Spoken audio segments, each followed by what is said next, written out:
Yun siya, you're so brave kanina. Akala niya siguro, yung orang na yan, magtatagumpay sa pagpapakulong sa'yo. Pero hindi tama ginawa ko, Lola. Nakakaawa si Orang. Pumasa siya. Pinaasa ko siya. Nakita mo naman lahat ng nangyari sa loob, di ba? Ngayon, napatunayan kung hindi niya talaga ako mahal. Orang. Sana hindi na lang ako naawa sa kanya. Inaasa niya lang ako. Tanga-tanga ko namang maniwala. Ilang beses niya na akong niloko. Daddy, can you stop thinking about her and start thinking about yourself? Hindi na biro tong pinasok mo. Lalo lang nadadagdagan mga kasalanan ko kay Orang. Sana ano mo pa naisip yun, Danny? After what happened, Lola, I just feel more miserable. Are you crazy? Sisirahin mo ang buhay mo sa isang katulong lang? Orang, baka may ibang dahilan si Danny kung bakit niya nagawa yun. Tama na. Tapos na, Bebot. Bala ko pa naman sana iurong yung demanda. Gusto ko lang naman makita ang seryoso siya dun sa pagsisisi niya eh.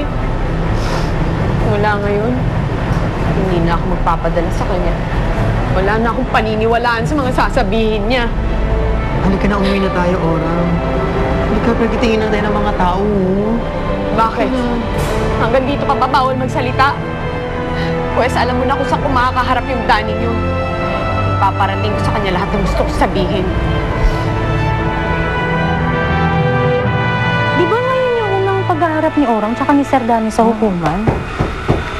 Diyos ko, ano na kayang balita sa kanila? Alam mo, dapat hindi na kasi nagsampa ng kaso si Orang. Baka pwede naman nilang daanin lahat sa usapan. Kilala naman natin si Orang. Kaprinsipyo yung taon na yun. Pero alam mo, nakakasiguro ko, yung mga nangyayaring to ngayon, hirap na hirap ang kalooban nun. Oo nga eh. Ang sabihin yung dalawa, yung Orang nyo, napaka-atribida. Atribida numero 1. Alam mo, gustong-gusto lang kasi niyang magpasikat. Ako, wish ko, sana matalo siya sa kaso. Eh, wag naman. Kawawa naman si Orang. Wawa ka dyan. Alam ko naman na matagal niya nang gustong mabigyan ng hustisya yung pagkakamatay ng nanay niya. Susan, oo nga. Pero kung mananalo si Orang, paano na si Sir Danny? Ay, nako. Alam mo ako, niisip ko rin kung paano na yung love story ng dalawa na yun.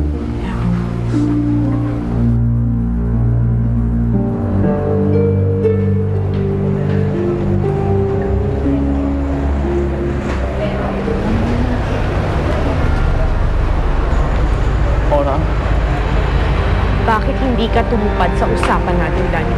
Hanggang kailan mo ko lolokohin? Orang, makinig ka. Hindi ko ginusto yung nangyari kanina. Hindi mo gusto. Pero sa bibig mo mismo nang galing na tinatanggi mo may kasalanan ka sa nanay ko. Oo. Totoo yun, Orang. Sinabi ko not guilty. Orang, murder ang sinasampan nilang kaso sa akin. Napatay ko ang nanay mo. Pero hindi ko yung pinagplanuhan. Hindi ko yung sinadya.